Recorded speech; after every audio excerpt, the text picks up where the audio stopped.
ভাই আমি হচ্ছে বাংলাদেশ থেকে বলছি, আবু বকর সিদ্দিক। হ্যাঁ আপনি একটু আগে ফোন দিয়েছিলেন, হ্যাঁ সেখানে কি পরিস্থিতি একটু যদি বলতেন। আসলে আমরা তো অথেন্টিক সোর্সগুলো পাই না, কারণ হচ্ছে আমরা জানি ইন্ডিয়া হচ্ছে তাদের মিডিয়ার মাধ্যমে একটা আগ্রাসন চালায়, যার কারণে হচ্ছে আমরা খুব কম সত্য তথ্যগুলো পেয়ে থাকি বাংলাদেশের মানুষ হিসেবে। মানে পরে করে তো কি হবে ওটা জানা নেই, এখন তো আছি আলহামদুলিল্লাহ ভালো আছি।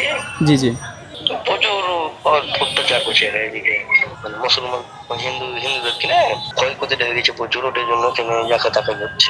ইন্ডিয়াতে যেখানে মুসলমান পরিচয় পায় সেখানেই হচ্ছে হত্যা করা হয়। আমরা দেখেছি গত বছর মাংস খাওয়ার কোনো প্রমাণ নেই, শুধুমাত্র মাংস খাওয়ার ওরা একটা অনুমানের ভিত্তিতে আমার একজন মুসলমান ভাইকে শহীদ করে ফেলছে। আমরা দেখেছি গত কিছুদিন আগে আমাদের হচ্ছে যে জম্মু কাশ্মীরে সেখানে হচ্ছে কোনো একটা ঘটনা ঘটেছে, আমরা অবশ্যই সেটা ন্যায় বিচার চাই। সেখানে অনেকজন 26 জনকে মেরে ফেলা হয়েছে, অবশ্যই সেটা ন্যায় বিচার চাই। কিন্তু সেখানে কারা এই ঘটনা ঘটিয়েছে বা কারা করছে কোনো প্রমাণ নেই, কিন্তু সেখানে ঘটনাগুলো আসছে মুসলমানদের বিরুদ্ধে চলে আসছে, অর্থাৎ সেখানে বলা হয় যে মুসলমানরা এই ঘটনাগুলো ঘটিয়েছে। সম্পূর্ণ একটা ভ্রান্ত এবং মিথ্যা ভিত্তির উপর দাঁড়িয়ে আজকে তারা এই মুসলমানদের উপর নির্যাতন চালায়। আমরা দেখেছি সেখানে আমাদের হচ্ছে জম্মু কাশ্মীরে এক মুসলমান ভাইয়ের ঘর বাড়ি সব ভেঙে ফেলা হয়েছে শুধুমাত্র অনুমানের ভিত্তিতে যে সে হচ্ছে এই কর্মকাণ্ডের সাথে জড়িত ছিল।